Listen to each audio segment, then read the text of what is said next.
You saw the flinch, that hidden tear under the stadium lights, and the teenager who decided the safest thing he could possibly do was lie about where it came from. In 2012, before BTS existed, a big hit trainee named Min Yoongi got hit by a car while riding a delivery bike he wasn't allowed to be riding. He described it years later on camera, and the detail that sticks is what he saw when he came round. I open my eyes and I see the wheel. He'd been dragged under the car. Then he got up, went back and told his company he'd fallen down the stairs. Because a trainee caught working an outside job could be cut loose, and cut loose meant an invoice for everything the agency said it'd spent on him. So here's why a kid picks that lie. A trainee contract in 2012 wasn't employment. It was a loan with a person attached. Government surveys of the industry from that era put the cost of keeping one trainee, housing, meals, vocal coaching, studio hours, tutors at over $1.1 million every single month. To the company, that's an investment. To the kid in the bunk bed, it's a tab. A number that grows while he sleeps, repaid out of earnings that might never exist, and handed to him the day they decide he's finished. And almost everyone gets the reforms wrong. The Fair Trade Commission did step in 2009, after TVXQ sued their agency over a 13-year deal the press had already nicknamed a slave contract. The FTC capped exclusive contracts at 7 years. But that cap covered artists, people who'd already debuted. Trainee agreements weren't standardized at all. They stayed private paper, written company by company, for another 8 years. That's the trainee dead engine. The contract you sign after you make it got a ceiling. The one you signed before it got nothing. And we know exactly what was on that paper because in March 2017, the FTC finally audited it.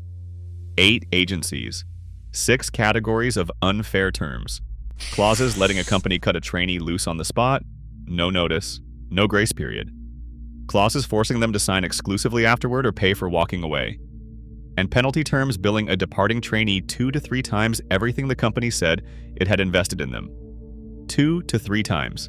On a kid with no income. The FTC struck those down and ruled agencies could claw back direct training costs and nothing beyond. March 2017, 5 years after a teenager got scraped off an intersection and worked out that a lie was cheaper than the truth. He had taken that delivery job to cover tuition he had no other way to pay. Which raises the question nobody asks about that night. What was the company he was so terrified of losing actually worth? Almost nothing.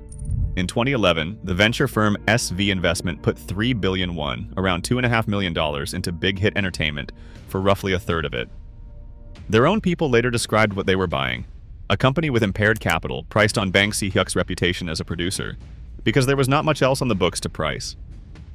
And in 2023, sitting on a Korean talk show as the only billionaire in the country's music industry, Bang put a number on it himself. By the eve of BTS's debut, the company's debt had passed $10 billion. He had been seriously weighing shutting the business down. He got them out the door, in his words, just before it went under. So hold both of those at once.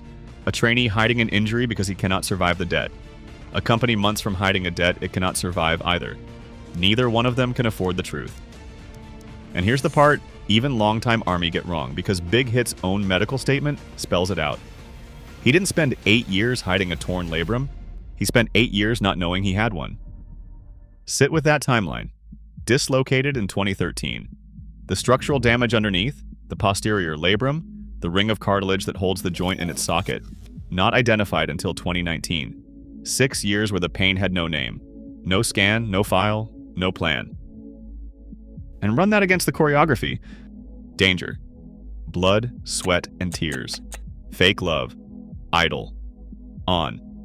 Every arm sweep, every shoulder roll, every drop to the floor and back up on a joint nobody had looked inside. The label's own statement describes the toll: an inability to raise his arms high, sudden bouts of pain, symptoms arriving more and more often, treatment after treatment that changed nothing measurable until it was reaching him off the stage as much as on it. He wasn't being brave about a known injury. He was improvising around an unknown one in front of stadiums for most of a decade. And while his shoulder was absorbing that, the economics built around him went somewhere absurd. In December 2018, the Hyundai Research Institute put BTS at roughly $4.14 trillion a year in production inducement, about $3.6 billion, and the comparison the institute reached for was the combined annual output of 26 mid-sized Korean firms. Roughly 1 in every 13 foreign tourists who entered South Korea in 2017 named the group or the culture around it as a reason for the trip. That's the macroeconomic impact versus micro-wage paradox. The same person, the same shoulder, priced first at a delivery run's worth of change and later as a line in a national economic forecast. Nothing about him changed, only who was doing the counting. And you can watch the counting arrive on one specific day, October 15th, 2020.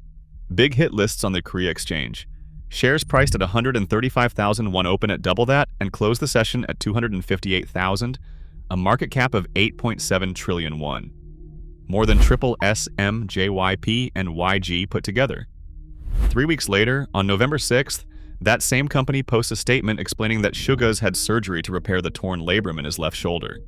He wrote to fans himself. He'd been to 4 hospitals, and 3 of the 4 told him to operate. The left shoulder, from 2012. 8 years and a stock listing worth billions before that shoulder got fixed. But there's a reason this story doesn't end in a lawsuit, and it comes down to one decision nobody was obligated to make. When the dancing finally gave him away, he went to the company ready to quit. Between the shoulder and the money, he'd decided it was over. What came back wasn't a termination notice. They asked why he hadn't come to them for help. They told him they'd wait for him to heal. And Bang Si-hyuk covered his tuition, so the job that wrecked him stopped being necessary. Now read that against the paper, the FTC would tear up 5 years later. Under the logic the bigger agencies were running, dropping an injured trainee was standard procedure. Terminate the liability, bill him 2 or 3 times the investment, move on. Big hit, a company too small to even appear in that FTC audit and buried in debt, absorbed it instead. Call it institutional risk shift and trainee retention. The company took the hit, the contract said belonged to the kid, and what it bought wasn't gratitude, it was permanence. In 2018, all 7 re-signed for another 7 years. In 2023, they did it again. Every rival label in Asia had a war chest aimed at prying that group apart, and not one of them had 11 years of evidence that this company would eat a loss for a member. And the system moved too, eventually. Trainee penalty clauses got stripped in 2017, and only on January 1st, 2026, following an amended Popular Culture Industry Act, did Korea issue revised standard contracts for trainees and underage artists built around physical and mental health, the right to keep studying, and fixed deadlines on damages instead of open-ended liability. 14 years after a teenager decided silence was cheaper than a hospital bill. And ARMY had this worked out long before the reporting caught up. He said it himself in 2016 in a verse recorded as August D, the shoulder he wrecked in an accident on a part-time job, put into a song years before the company said a public word about it. He staged the crash again in the AMYGDALA video. A rider, an intersection, the impact, shot for anyone still paying attention. And he inked a 7 next to the scar and showed it at the end of the D-Day tour, on the same shoulder that nearly removed him from the group before the group existed. That's the thing mainstream coverage keeps filing under marketing. It calls the rise a social media phenomenon, a content pipeline, an algorithmic accident. But the reason a stadium comes apart during Daekwita isn't strategy. It's recognition.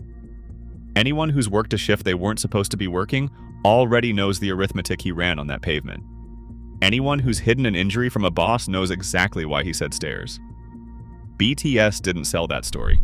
They lived it badly in a cramped Seoul dorm with no money and no guarantee anybody would ever hear the record. Every stadium since is just the receipt. So tell me which one you think it was. A scared kid making a reckless choice in 2012 or the coldest correct calculation anybody in that dorm ever ran, given what the alternative actually looked like for him. Because the shoulder isn't the closest they ever came. On December 14th, 2018 in Hong Kong, holding Artist of the Year, Jin stepped to the microphone and said that earlier that same year the 7 of them had sat down and talked seriously about whether to disband. They'd just re-signed for 7 more years. They were the biggest group on the planet, and they'd almost stopped anyway, and what actually happened in those months is already loading right there on your screen.